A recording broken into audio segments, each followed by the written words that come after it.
जाने माने कवि और गीतकार कुंवर बेचैन 78 साल के हो गए। उनके चाहने वाले इतने हैं कि उनके जन्मदिन के मौके पर उनके लिए इस डिजिटल ज़माने में भी ढेर सारे दिलचस्प कार्यक्रम आयोजित करते रहे।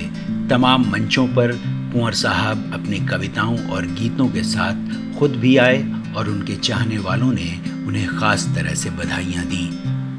इनमें से कुछ आपके लिए।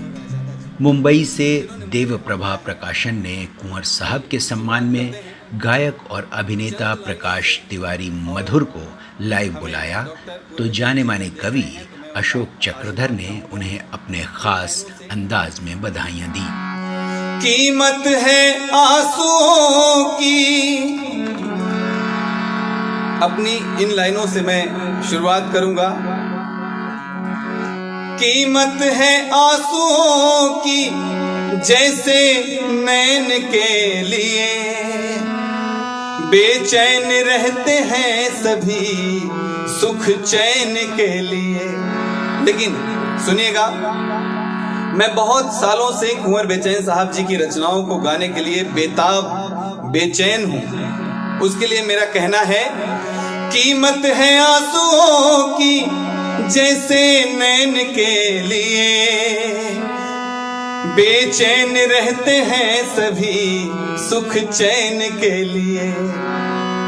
मुझसे भी कोई पूछे, मुझसे भी कोई पूछ के तो देख ले मधुर,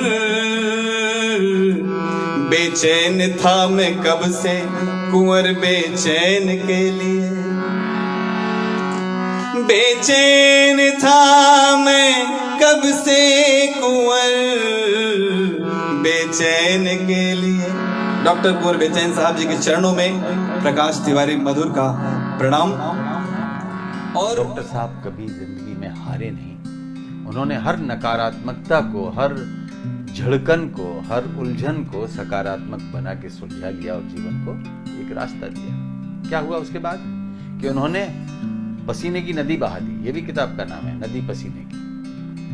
और उसमें गरीब वर्ग, मुफलिस वर्ग के जो बिंब आपको मिलेंगे वो अद्भुत हैं। ठठरी में उफनते हुए इस गर्म लहू ने, मजदूर की विधवा ने, गुलाबों की बहू ने, इस ओर से मैंने, वहां उस ओर से तूने, आवाज लगाई है पसीने की नदी में, खुशबू से मिटाई है पसीने की नदी में।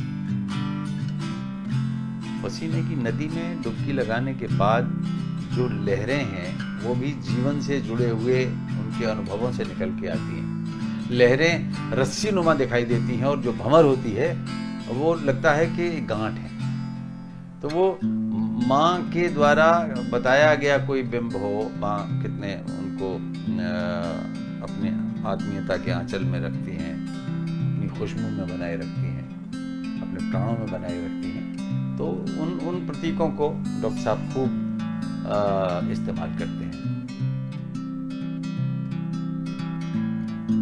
आज के दौर में अगर आपकी रचनाएं मायने रखती हैं तो उनके पेश करने और सुनाने का अंदाज उससे कहीं ज्यादा अहमियत रखती हैं। जाने माने कवि, पत्रकार, समाज और सियासत को बेहद बारीकी से देखने वाले विष्णु नागर की कविताएं, कहानियां और टिप्पणियां मायने रखती हैं। उनकी एक कविता है एडजस्टमेंट। आज का पूरा समाज कैसे हर कदम पर समझौतों पर चलता है, इसे बेहद खूबसूरती से बयान किया है विष्णु नागर ने। उनकी इस कविता को लॉकडाउन के वक्त अपने घर में जाने माने अभिनेता राजेंद्र गुप्ता ने अपने खास अंदाज में कैसे पढ़ा, आप भी सुनिए। जिंदगी एडजस्टमेंट से ही चलती है। जिंदगी एडजस्टमेंट से ही चलती है। उसी से नौकरी मिलती है, पदोन्नति होती है, मालिक या अफसर का विश्वास हासिल होता है, दुकान चलती है। जिंदगी एडजस्टमेंट से ही चलती है। एडजस्टमेंट करने वालों की जिंदगी में तूफान नहीं आते, बाढ़ नहीं आती, और आ भी जाए तो नुकसान दूसरों का ही होता है।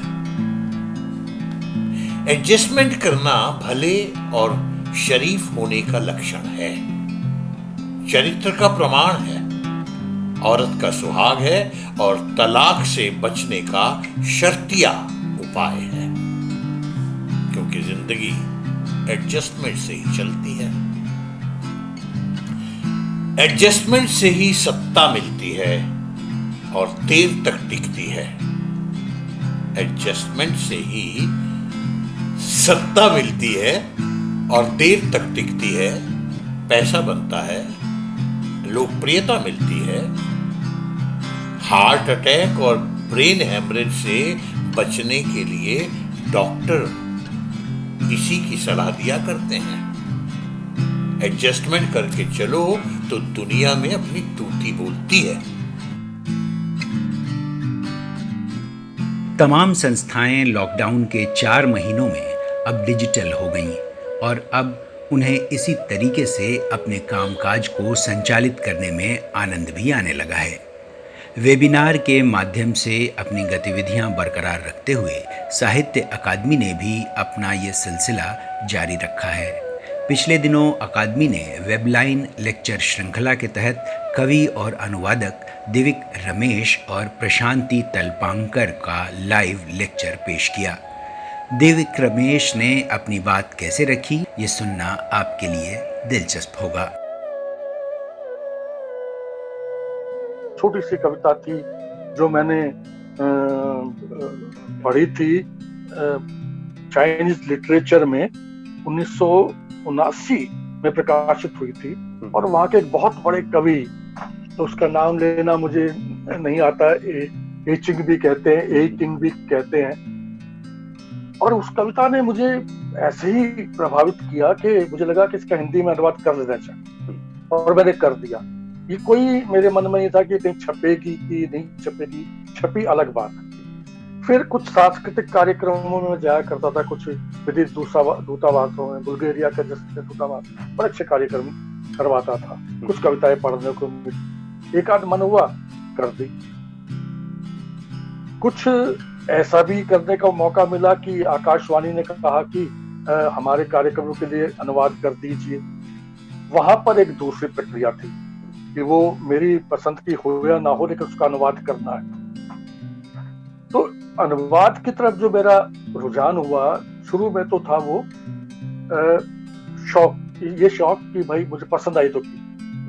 कोरिया में जब मैं गया तो कोरिया में जाकर के मेरे मन में एक जिज्ञासा उत्पन्न कि मैं उनके साहित्य को जानूं। अब साहित्य को जानना था तो उसको पढ़ना पड़ेगा, और पढ़ा तो तब मैंने पाया कि यार, और कुछ वहां पर मुझे ऐसे मित्र भी मिल गए जो मुझे समझाते थे, बताते थे। तो फिर मुझे लगा कि इसमें तो इतना अच्छा जो साहित्य है उसको मुझे साझा करना चाहिए अपने उन लोगों के साथ भी जो मेरी भाषा के हैं, क्या मेरी भाषा को समझते हैं। लॉकडाउन ने तमाम कलाकारों, पत्रकारों और रंगकर्मियों को नए नए डिजिटल प्लेटफॉर्म्स दिए हैं। जो लोग सामान्य दिनों में अपने दोस्तों, तमाम शख्सियतों से मिलने और बात करने के लिए 100 बार सोचते थे, वक्त नहीं निकाल पाते थे, अब वो रोज़ाना इस माध्यम का भरपूर फ़ायदा उठा रहे हैं और अपने सामाजिक सांस्कृतिक दायरे को जीवंत कर रहे हैं। लेखक, कवि, कहानीकार और संस्कृतिकर्मी अरविंद कुमार ऐसे ही सक्रिय लोगों में हैं जो मेरठ में बैठकर हर रोज़ नई नई शख्सियतों को अपने साथ जोड़ रहे हैं। अपने इसी प्रयोग के तहत पिछले दिनों उन्होंने लेखक और बेहद मुखर वक्ता पुरुषोत्तम अग्रवाल और कवि पंकज चतुर्वेदी से बात की। तो 2005 में मैंने एक व्याख्यान दिया था जो गांधी शांति प्रतिष्ठान में वार्षिक व्याख्यान होता है, बड़ा प्रतिष्ठित व्याख्यान है। तो वो व्याख्यान देने के लिए मुझे बुलाया गया था 2005 में, और उसका विषय मैंने ही तय किया था, और वो विषय था मजबूती का नाम महात्मा गांधी। वो व्याख्यान बहुत अच्छा लगा, लोगों को बहुत मकबूल हुआ। गांधी शांति प्रतिष्ठान ने उसे एक पुस्तिका के रूप में छापा भी। फिर वो पुस्तिका चंपारण शताब्दी समारोह के अवसर पर ITM यूनिवर्सिटी ग्वालियर ने उसको रिप्रिंट किया। रमाशंकर जी वहाँ के चांसलर हैं, उनके सौजन्य से वो गांधी मजबूती का नाम महात्मा गांधी व्याख्यान जब प्रिंट हुआ, और मुझे ये देख के अच्छा लगता है कि आज 15 साल में ये जो मुहावरा है, ये जो फ्रेज है, मजबूती का नाम महात्मा गांधी, जो मैंने 2005 में पहली बार इस्तेमाल किया था, वो काफ़ी लोग इस्तेमाल करने लगे हैं और बहुत लोकप्रिय हो गया है। और लोग आजकल, कुछ लोग ये बताते हैं कि मेरा गढ़ा हुआ मुहावरा है, कुछ नहीं बताते हैं। लेकिन मुझे ये देख के अच्छा लगता है कि जो एक बहुत अजीब सी बात हमारे कॉमन सेंस में बैठा दी गई थी कि मजबूरी का नाम महात्मा गांधी, उसकी जगह अब बहुत से लोग मानने लगे हैं और कहने लगे हैं कि मजबूरी नहीं बल्कि मजबूती का नाम महात्मा गांधी। अरविंद कुमार की ही तरह कवि और संस्कृतिकर्मी कौशल किशोर लखनऊ से ऐसा ही अभियान चला रहे हैं कविता के क्षेत्र में। लॉकडाउन के दौरान जहां कौशल किशोर तमाम मंचों पर मौजूदा सांस्कृतिक परिदृश्य और अपनी कविताओं के साथ नजर आते रहे, तो हर हफ्ते कविता संवाद श्रृंखला के तहत उन्होंने तमाम कवियों को अपने साथ जोड़ा, उनकी कविताएं लोगों तक पहुंचाईं और उन कविताओं पर चर्चा करते रहते हैं। इस कड़ी में कोरोना काल में लिखी जा रही कविताओं को भी पेश करते रहे हैं।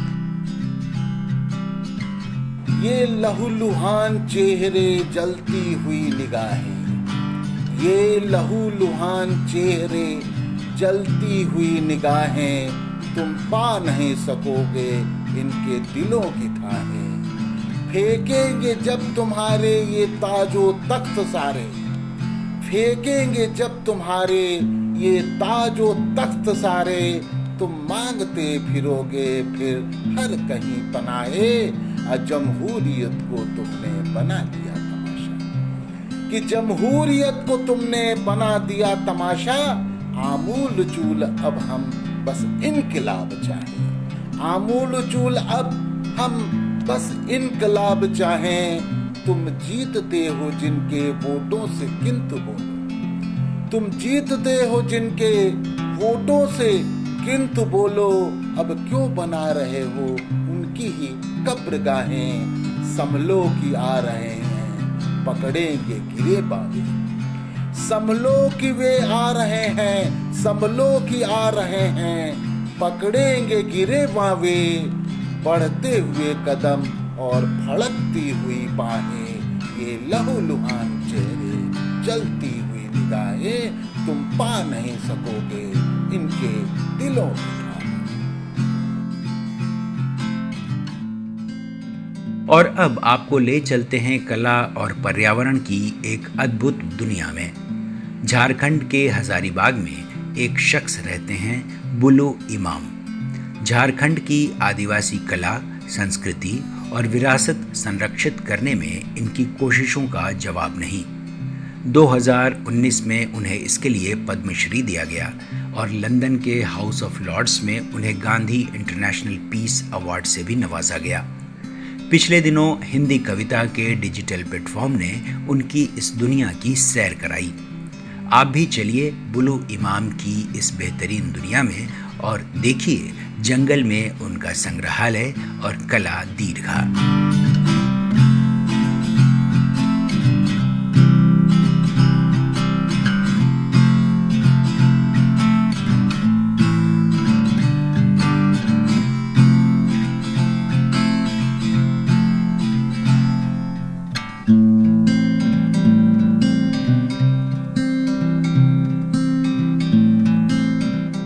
और अब चलते चलते आपको दिखाते हैं APJ institute of mass communications के छात्रों की ओर से कोविड के इस दौर में बनाई गई एक फिल्म जो उन्होंने पीयूष दत्ता के निर्देशन में वर्ल्ड म्यूजिक डे के मौके पर बनाई। इस फिल्म के जरिए ये संदेश देने की कोशिश की गई कि संगीत सबके लिए है। संगीत सामाजिक भेदभाव मिटाता है और सबको एक करता है।